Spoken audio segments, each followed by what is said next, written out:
A Moment in His Presence presents Divine Encounters with Joyce, Todd, and Kim Bradley. Welcome back to A Moment in His Presence in our new series, Divine Encounters. And today, we're going to be talking about Lot's wife.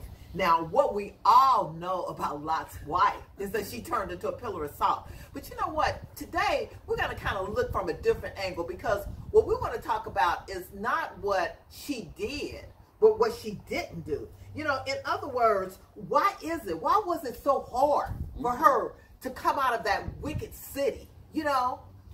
And, you know, it says that Sodom was a wicked city and that the sin was great before the Lord. And he sought to destroy Sodom because of that.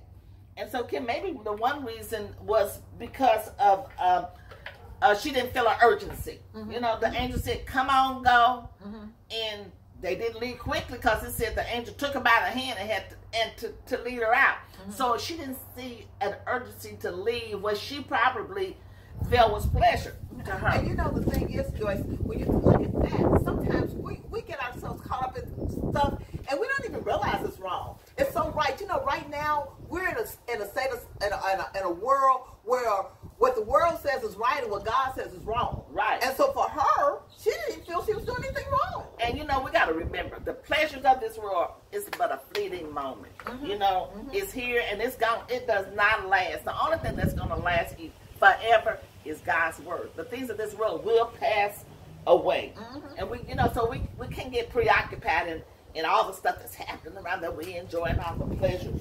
You know, we got to set our affections on things above. Above, right. And you know, the other thing I was kind of thinking about, sometimes we just get stuck in situations, or, you know, it's the fear of the unknown. You know, we're afraid. You know, sometimes we'll find ourselves in situations, for example, you know, women find themselves in abusive situations and they want to leave, but they don't know what's out there. And so for them, it's like better, well, I'll stay here. At least I know I got a roof over my head, where if I step out, I might end up homeless. I don't know where I'm going. So the fear of the known sometimes keeps us from moving out when God tells us to, let's go. Right. You know? Right.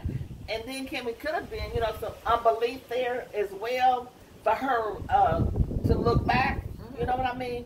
Can you imagine leaving and you hear the wailing, the crying, the smell of the sulfur burning, and you're thinking about is my city really being destroyed? You know, it just kind of makes you want to look back. Right, right. And you know, we've got to be careful because, you know, we tend to judge people for, you know, well, girl, they should have left that situation and forgot about that situation. But you know what? Just being transparent, guys, being transparent, Joyce, if it been me, I might have looked back too, just to see what's going on. Been a little curious, huh? Right, and you know, curiosity killed a cat, and that's why she a pillar of salt to this day. Kim, I had to be, sometimes I can be a little nosy. I might have looked back myself. You know, I mean, in all honesty, we can't say what we wouldn't have done. We don't know for sure. You know, we think we might not have. You know? Right. And you know, I actually heard a story a couple of weeks ago in my Bible study where this lady gave an example of a race, you know, and both men were very fast. But the one that was ahead, you know, he running. And just in his mind, he's thinking, I wonder where the other runner is. And girl, just as he looked back, that world, whoop. And so just that moment of him looking back lost him the race.